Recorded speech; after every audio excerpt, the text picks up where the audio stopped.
Jeff Hammond, Larry McReynolds, and Steve Burns back with Marcos Ambrose. And I want to get back to your journey here. We talked about it briefly once you were here, and you described having a relationship with Ford. As Jeff said, you raced in the V8 Supercar Series. You won 27 races in 2 years.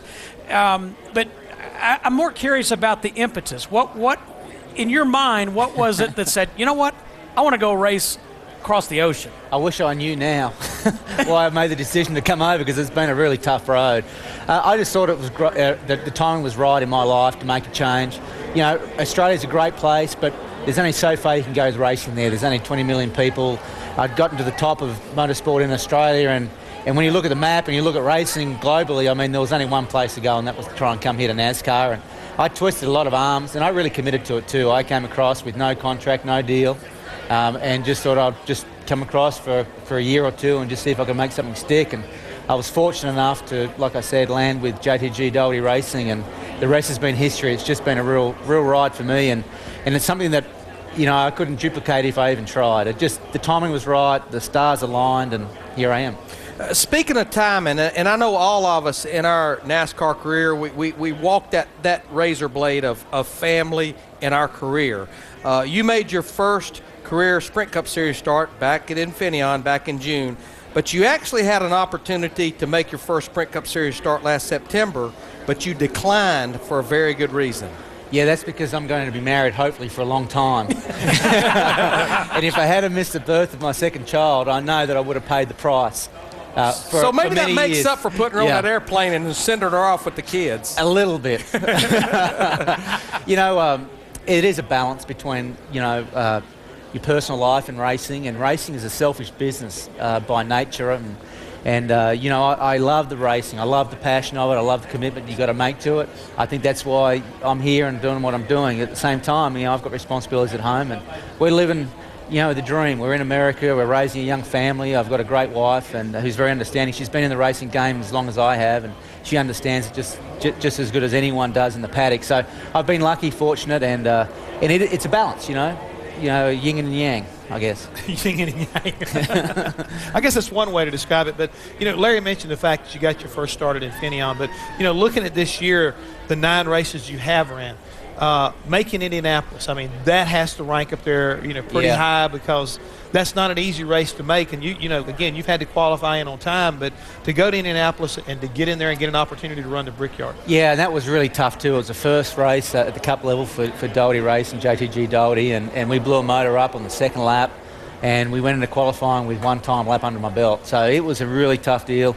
And to be honest, last week was really tough too, because there was a lot of great drivers last week trying to qualify in. But I feel like I'm doing it the right way, because I'm fighting my way in. I'm doing it on speed, and I'm doing it the tough way. You know, I'm not given a top 35 ride here. I've got to earn my way into the sport. So I feel like it's really hard right now, and even, you know, qualifying in today is really tough. I mean, mentally it's just really challenging, but I feel like I'm going to be a better driver for it when I get the other side. And you're very close to getting in that top 35 right now. Right on the edge. I mean, that's what makes me lose sleep even more than being outside the top 35, knowing how close it really is to being in. Steve, you know he's 179 centimeters tall and weighs 81 kilograms? That's what his website said.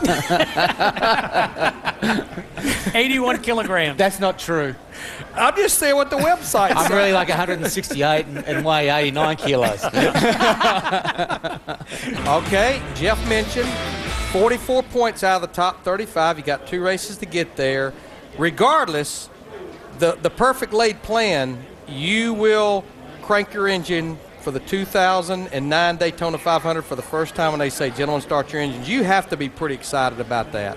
Yeah, you know, we're so close. I've been driving the old 00 points, which is now the 47 for 2 races. We've gained about 40-odd points. We've got 40-odd points to go with 2 races left. So it's going to be really tight. If we can get in, locked in the show for Daytona, it's going to transform our 2009 season. Yeah. If we have to start qualifying in on speed to start next year, it's just going to be a challenge. So, you know, there's a lot riding on these last 2 races. I know it, the team knows it. You know, Scott Speed knows it too. He's sitting 35th right now, and I bet he's feeling just as much pressure as I am. Yeah.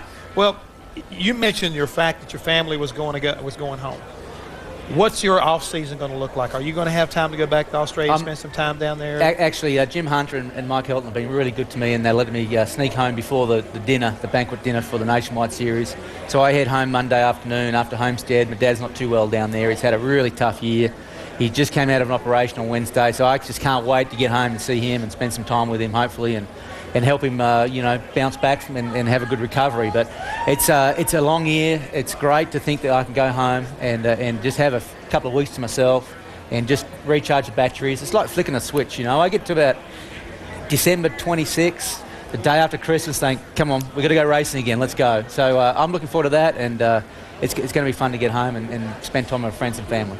Well, Marcos, a lot of people know Brad Daugherty from doing his work with ESPN and the fact that he was an all-star center with the Cleveland Cavaliers, but he has been a racer from way back. He grew up in Black Mountain, North Carolina, wore jersey number 43 as a tribute to Richard Petty. I got to imagine Brad's is going to have a big impact on your race team. Yeah, he really will. He's just he's larger than life anyway. He's a really tall guy. He's a winner, and we need to surround ourselves with winners to go where we need to go. We want to be a contender out there on the racetrack. So to have someone of his caliber is just great for us.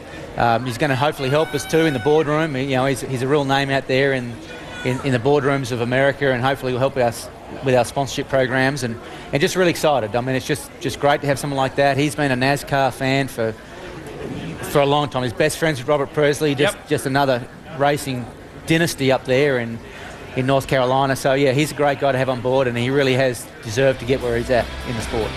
Well, Marcos, I hope the journey continues well for you, and hope your father gets well too. Yeah, thanks very much. Appreciate that.